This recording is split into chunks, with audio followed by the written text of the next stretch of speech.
Gypsy Rose Blanchard can't pay her rent. It appears now that Gypsy Rose's show has ended and she is no longer getting a check from Lifetime. She's going broke. Now, I have a source who is telling me that Gypsy Rose has not yet paid her rent this month, and the landlord isn't happy. Through this source, close to the landlord, I hear that Gypsy Rose is living in a house right outside of New Orleans. 3 bedrooms, 2 baths, $2,500 a month. However, she may need to consider downsizing because this isn't the first time Gypsy has been late on the rent. According to my source close to the landlord of Gypsy Rose Blanchard, the landlord has warned her before about being late on the rent. However, today, the rent is still unpaid and she is not responding to her landlord about paying it. Now, all of this comes as Ken Urker apparently doesn't have a job, still. And Gypsy Rose, however, was the primary breadwinner in the family because even if he did work as a busboy at a restaurant, that would not pay for the $2,500 a month rent for their 3-bedroom home. Is Gypsy Rose close to financial disaster now that she is no longer getting paid by Lifetime and has exhibited her poor money management skills? And do you think her landlord will have enough and evict her for continuously being late on the rent? Let me know in the comments and make sure to drop a follow for more. I just found out that Gypsy Rose Manson's book, My Time to Lie, My Time to Stand, has been nominated for a Clue Award at CrimeCon this weekend. We have to email them like today and let them know this book cannot be honored because it would be glamorizing a convicted murderer. It normalizes the idea that a killer can profit off their crime. And it risks copycat killers who see murder as a path to fame, not to mention all the newly released evidence that clearly contradicts her Munchausen abuse narrative. You can also go to clueawards.com/nominees, and there is a contact tab right there at the top that will take you to a form you can fill out, and you can get the message to them that way as well.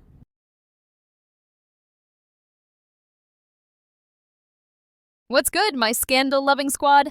Stop scrolling and dive into this wild Gypverse update with me. Quick, drop a comment with where you're watching from and what time it is there. And if you haven't yet, smash that like button, subscribe, and ring that notification bell to stay in the loop. Today, we're peeling back the layers on Gypsy Rose Blanchard and Ken Urker's chaotic rumor mill, alleged financial flops, rehab stints, stolen art, questionable babies, and even some spooky vibes. It's a circus, and I'm here to break it down with shade, skepticism, and a whole lot of tea. Let's jump in. Let me start with the disclaimer. Everything I'm about to spill is alleged, based on whispers from other creators and online gossip. I'm not claiming it's fact, but the Gypverse thrives on speculation, and there's usually a spark behind the smoke. First up, the big one. Gypsy and Ken are allegedly broke, can't pay the rent, scraping by broke. Word is Gypsy's Lifetime show wrapped, and those reality TV checks are gone. She's supposedly renting a 3-bedroom, 2-bath house outside New Orleans for $2,500 a month, but the rent's overdue and the landlord is fed up. Apparently, this isn't her first late payment, and she's dodging calls like they're bill collectors. If true, Gypsy's living way beyond her means, and eviction might be looming. Some say her stepmom Christy and dad Rod still control her trust fund, worth at least $300,000 when she left prison, which could explain the cash crunch. Gypsy's been caught cosplaying broke, whining about $60 formula while dropping big bucks elsewhere, and she even needs daily texts from Christy to charge her phone because it dies at 1%. If she can't handle a charger, rent's probably a stretch. Stop what you're doing because this Gypsy Rose saga just got messier. Allegedly, and I have to stress, allegedly, she's been ghosting people that order her artwork. Yes. People claim they've sent her money for the paintings and never saw the products or the refund, okay? And that's not all. The rumor is Gypsy is behind on her rent by $2,500, and the landlord is not happy about it. And she is ignoring phone calls. And people are saying they might have ran to Texas without even telling the landlord. But do we know that? We don't know what's really going on, right? Now listen, I'm not saying this is confirmed because it's not. This is what people are alleging. Is she irresponsible, or is the trust fund locked up tight? Either way, it's giving financial freefall.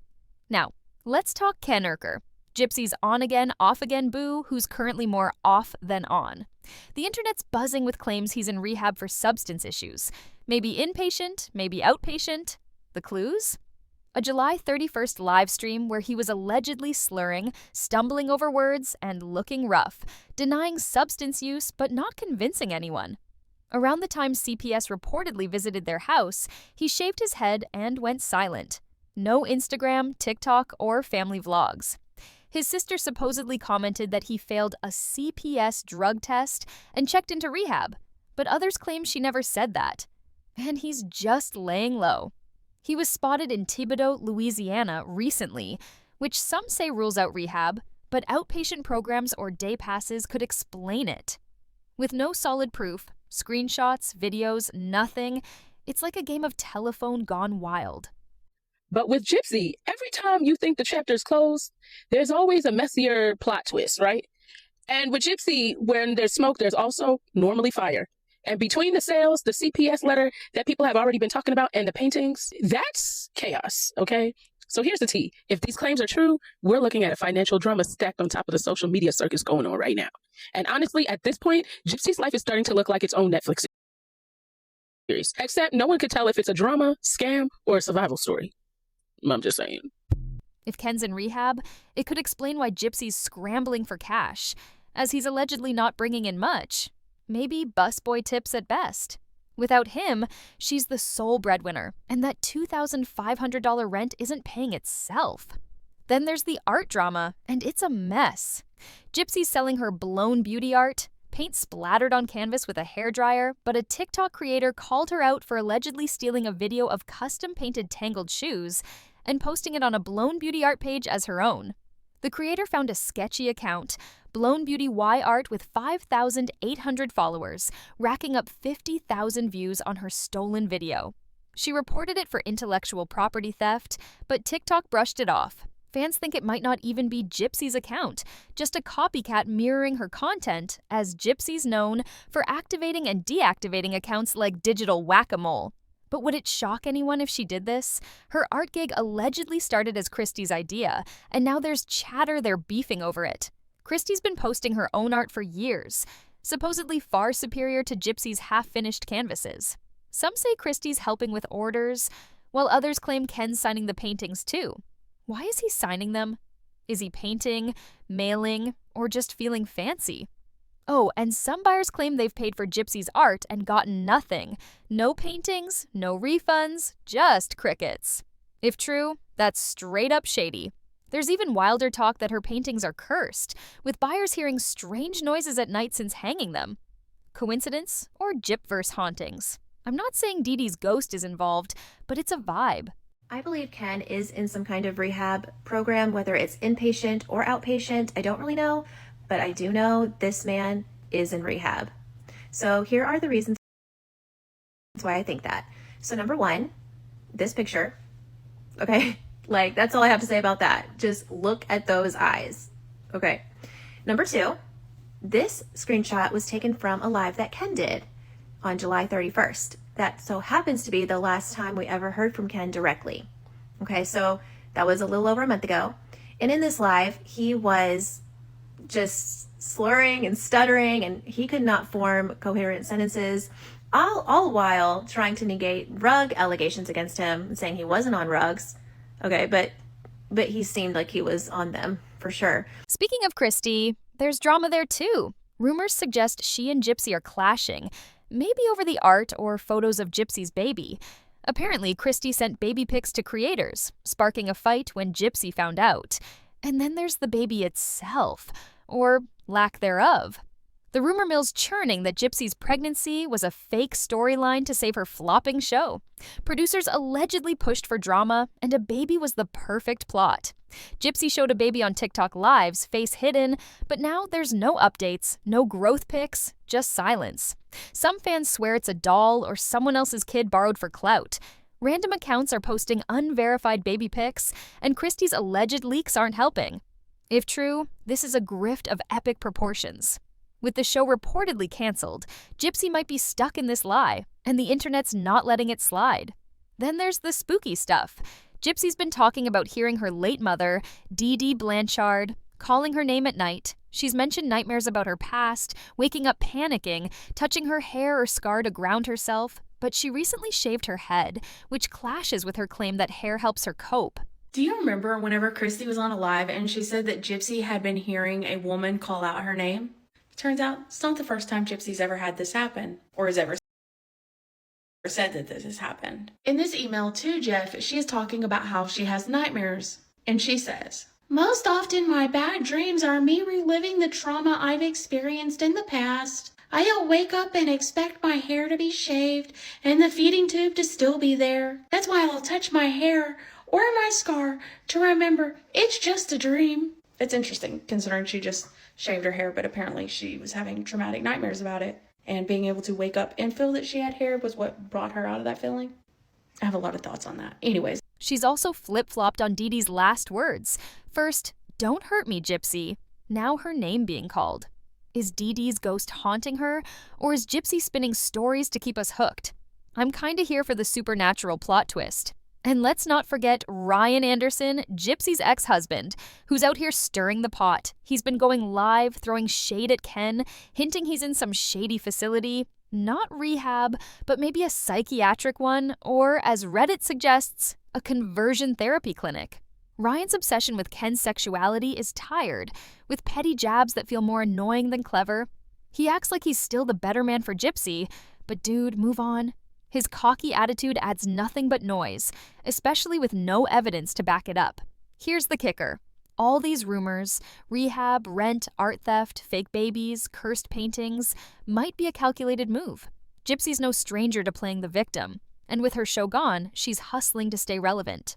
Complaining about formula costs, pushing her art, and letting these rumors swirl could be a ploy for sympathy and sales. Let's continue. Now, when I do have a nightmare about the night of my crime, it's bad. I wake up crying and shaking. Last night, I also had trouble falling asleep because I kept hearing my mother call out my name the way she did that night. I find that really interesting because she told Dr. Phil the last thing her mom said was, "Don't hurt me, Gypsy." And now it's her mom calling out her name, which I know she has said that, she could hear her mom calling out her name in other interviews.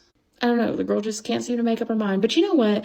If Dee Dee is haunting her and calling out her name, I love that for Gypsy.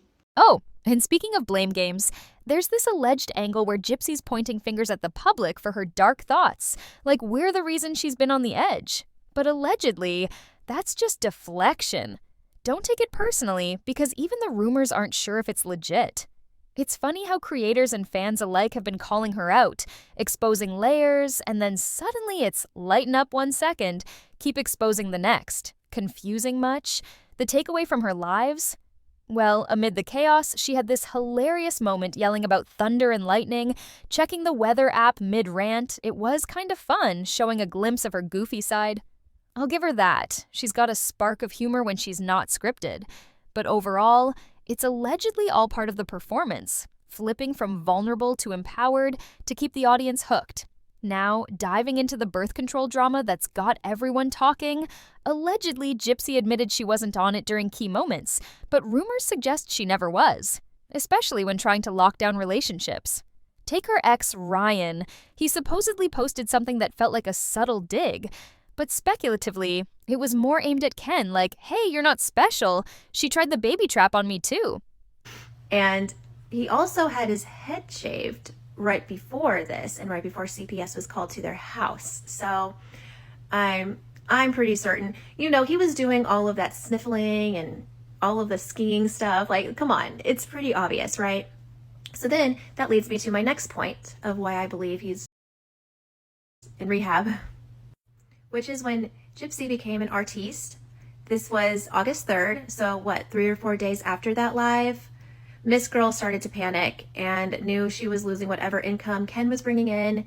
They were on the outs with their TV show network. They weren't sure if it was getting renewed. All of this was up in the air. So she started selling her 4th grade level artwork on the internet. And so all of that together proves to me that Mr. Kenny Boy is in fact in rehab. Allegedly, she planned pregnancies with multiple guys, even back in prison days, stockpiling baby stuff and scheming. With Ken, after those alleged 4-day getaways full of intimacy, how does she not think about consequences unless pregnancy was the goal? Her dad, stepmom, and others allegedly warned her against it, knowing her patterns. And yeah, Ken might want her, but did he sign up for fatherhood right away? Rumors say she kept the birth control lapse secret, leading to this surprise baby. She even slipped in comments like, "I don't regret having my baby," unprompted, which raises eyebrows.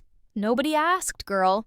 Plus, her saying she has to put herself on the back burner as a parent, that's just basic parenting. It's not a sacrifice badge. Speculatively, this is all entertainment fodder, sparked by Ryan's shade, highlighting her alleged history of using pregnancy as a hook. But here's what really stands out. All the things Gypsy allegedly didn't say in that live. She explained away jealousy toward her half-sister Mia, the show's flop, flipping between guys, but nothing on how her attitude shifted lightning fast post-parole. So this is a way to help us get the truth out. This is a way to help set the record straight. And by the way, the media push is still moving forward. Becca has a big live coming up on Monday, I believe. She's talking to a former FBI agent who is, I think she's a court TV reporter now. And we've also got a really big true crime podcast, one of the very first true crime podcasts that's going to be covering this.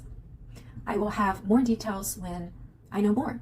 So stay tuned and email CrimeCon like right now because, 1 minute, her mom was this beloved figure she mourned deeply.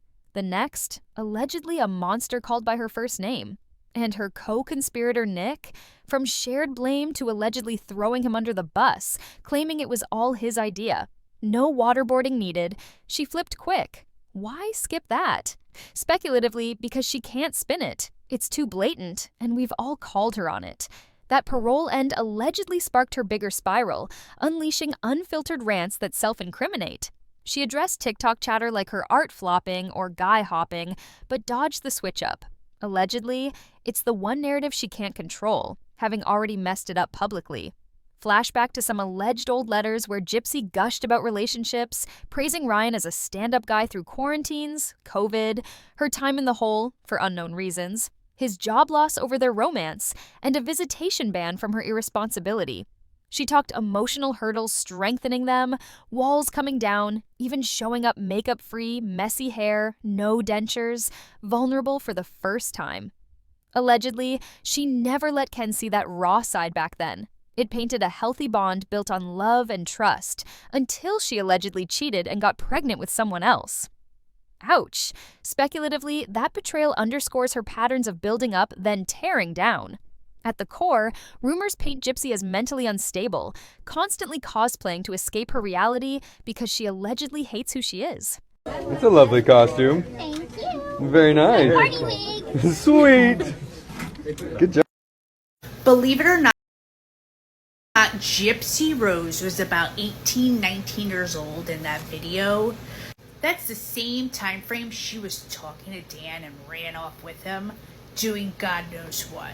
To me, it's a little alarming because Gypsy Rose looks like she's about 10 years old in that video. What is a grown man doing, talking and texting and doing God knows what with a 10-year-old looking girl? Over the past year and a half, she's switched identities, hairstyles, costumes, like a chameleon avoiding the mirror. This isn't self-expression, it's evasion, slipping into roles to dodge her mediocre truth.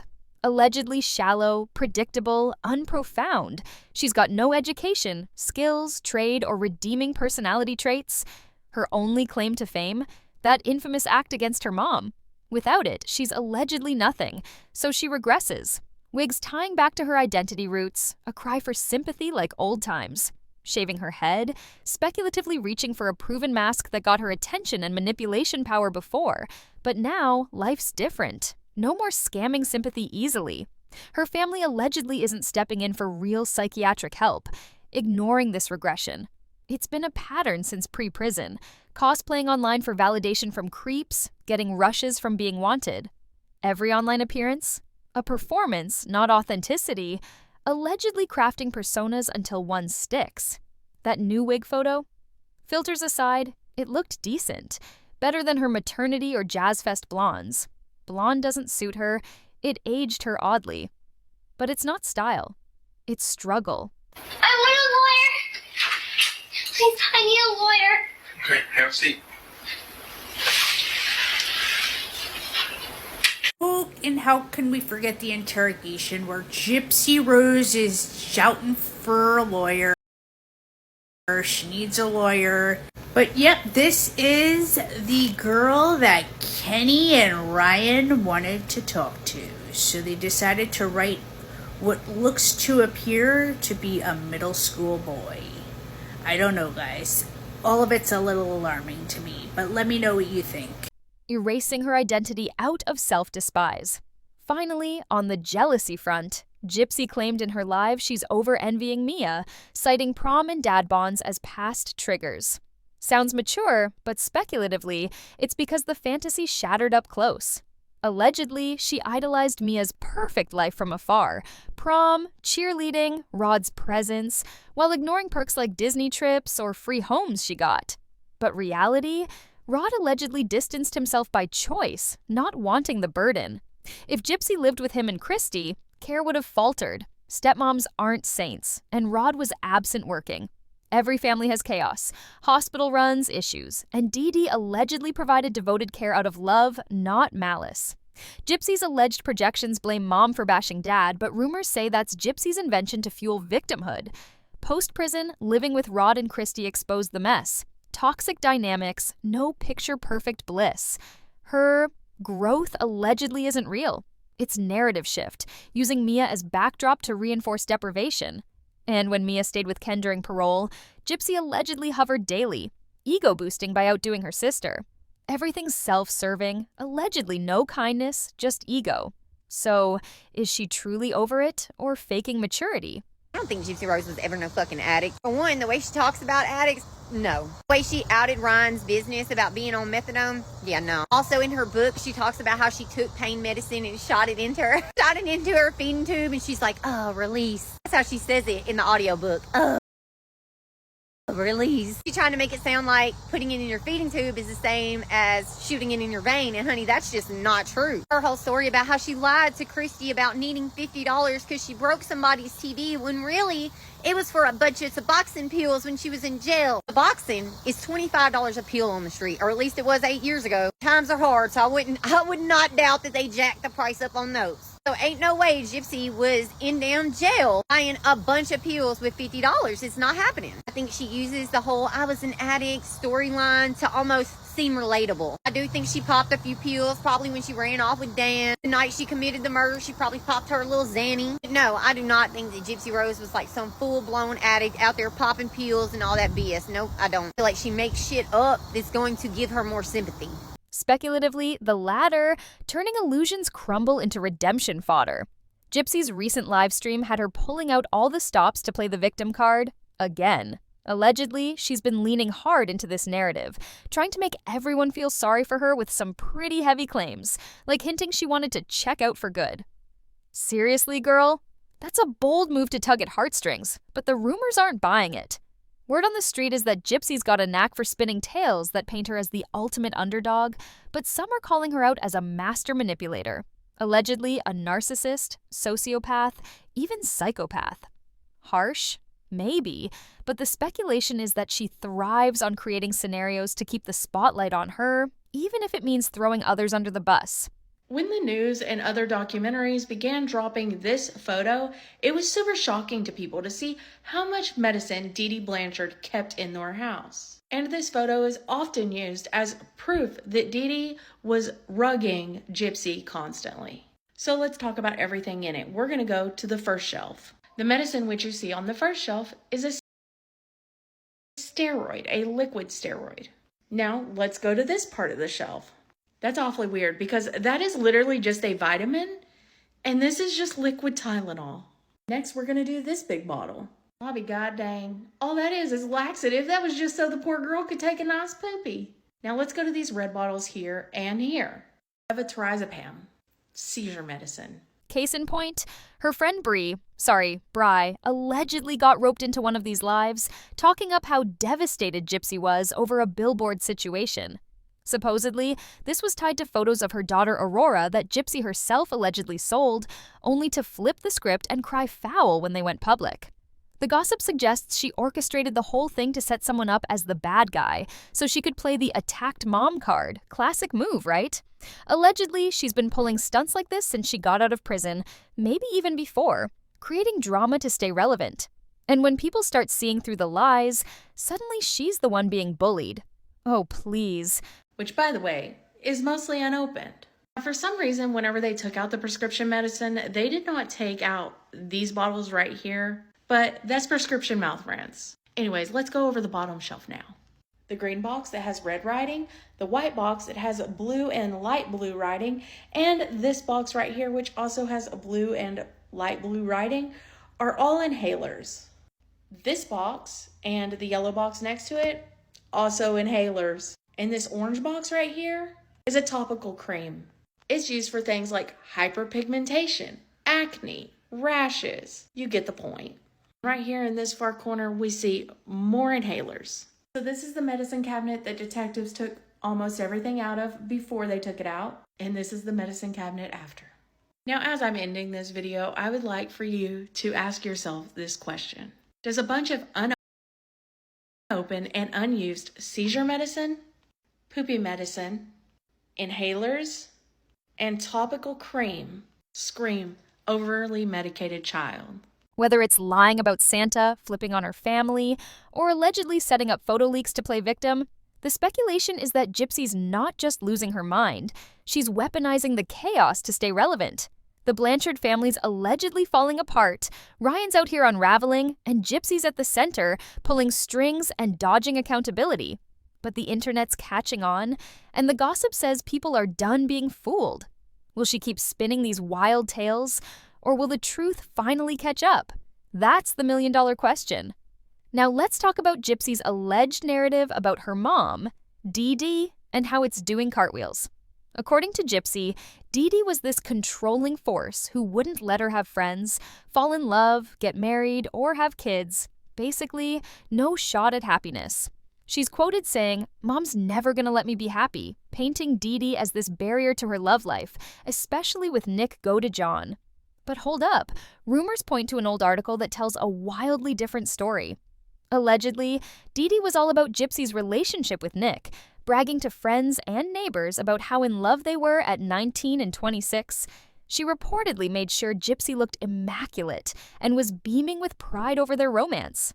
That's not the vibe of a mom shutting down her daughter's love life, right?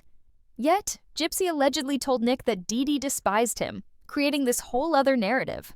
Ben done started thinking that Gypsy Rose may have been the one who had factitious disorder. One, she's the one in that damn email to Nick that said she was lying to her mother about the fact she regained feeling in her legs. She's also the one that is accused more than once in her own medical record of malingering in giving answers that were incorrect on purpose. Gypsy Rose also said that her mother had her perfectly healthy teeth ripped out her damn head. Where they healthy at? Look at this. Look, she got a whole, what is that? They were perfectly healthy. They didn't need to be removed. She also told Nick that 48 hours before the murder, she was made to sleep out on the porch with the bugs and pee in the bushes. So Gypsy was just outside right here, peeing in these bushes over here, but she couldn't run, honey. Even though she was out here all night with every freaking opportunity to just run her ass away. She couldn't do that. No, ma'am, she couldn't do that. She waited until the next morning. She made her way back in that damn house, and then she continued plotting and planning the murder with Nick. He would have been there the next day. Yet Gypsy Rose tells the world, "Oh, I didn't have a choice. I was desperate. I didn't know what to do." She was sleeping out on the porch by herself 48 hours before the murder. If her mama really cared about what the hell Gypsy was up to and what she was doing, she wouldn't have left her on the porch all fucking night by herself. Gypsy Rose Blanchard also never not once claimed abuse until her attorney was getting her a damn plea deal. Then it was, "Oh, I'm abused." Just like her little friend, Amelia Bird. Yeah, sure, it was Dee Dee. And let's not forget the diaper at the theater incident she conveniently glosses over. Nick spilled that tea, and the gossip says it's a moment Gypsy wishes we'd all amnesia away. So what's the deal? Is she rewriting history to fit her victim's story, or is this just a messy memory lapse? Speculatively, it's a deliberate spin to keep the sympathy train rolling. Then there's this eerie pattern in Gypsy's life that's got the rumor mill spinning, alleged reenactments tied to her crime. The gossip points to some chilling connections. In prison emails, she allegedly floated the idea of a Star Wars-themed nursery for a son she wanted to name Merlin. Why is that weird? Because according to her book, the last thing she did with Dee Dee was watch Merlin and paint their nails cotton candy pink. Naming her kid after that moment? It's like a sentimental nod to the night everything went down. You remember that Gypsy Rose painting that I bought several weeks ago? Right here? She even signed it. You remember? I'm not making this up, but ever since we bought this, we've been hearing things outside at nighttime. True story. It's really happening. Maybe it's just a coincidence, but our upstairs bedroom faces the backyard. There's nothing but woods back there. And every night we hear weird noises. Every single night. I don't have a problem with Gypsy Rose. None whatsoever at all in any way, shape, or form. Even though some of you Is do. that a But is this a police coincidence? Is it? You ever heard like a bull just sit there and breathe real hard? Like, I was on the deck the other night. And I told Bobby, I said, hey, come outside. She come outside. And I said, you hear that? She said, yeah, I heard that. And we didn't ever start hearing noises until we bought this painting. These are just facts. I might have to sell this. I might have to sell it to somebody. I don't know if it's a coincidence or not. Have the day you deserve. Then there's the gray sweatshirt. Rumors say she wore one testifying at Nick's trial, and a strikingly similar one popped up in her big TikTok announcement. Coincidence? Maybe, but the speculation doesn't stop there. There's talk of her pre-crime art versus post-crime art, like she's marking eras around that pivotal moment. Allegedly, she gets a thrill from these details, almost reliving the crime through subtle callbacks. It's like she's scripting her life to keep that dark spotlight glowing, and the internet's whispering that it's either a subconscious tic or a calculated move to stay infamous. Now, let's shift to Ryan Anderson, her ex-husband, who's allegedly still reeling. He went live recently, and while he's clearly hurt, over a year later, mind you, he dropped a cryptic hint that's got tongues wagging. When fans pushed him to spill tea on Gypsy, he allegedly said, "I'm not going to give it all away on a TikTok live." Excuse me? The gossip mill's in overdrive, speculating about a potential tell-all book. Ryan was with her in prison, talking closely, and right when she got out, they were living together. He's got dirt, allegedly more than anyone. Could he be sitting on a deal, ready to expose her secrets? Rumors suggest he might, especially since he's jobless and bitter, but some wonder if he'd really go that far. It'd be a bombshell, no doubt, spilling tea on everything from her prison days to their messy split. The speculation's juicy, and I'm here for it. The real reason why Gypsy wants privacy is because that baby is not real, and she doesn't know how to come out of that lie. So here's how I see it having gone down. Producers went to Gypsy after season 1 of Life After Lockup and told her, listen, you got to give us something. You, and especially Ken, are the most uninteresting people to look at. We need a storyline or you're getting tanked. So then she gets pregnant and we have a storyline. Great. Old Reddit threads about Ken cheating or doxing exes, like one claiming he was on Grindr or hooked up with someone's sister, sound like Gypsy stirring the pot herself. No one's dropping hard proof, just vibes.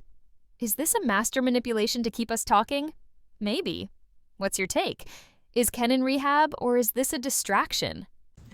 But then she doesn't show the baby's face. She shows, like, the baby, but not her face, which is weird.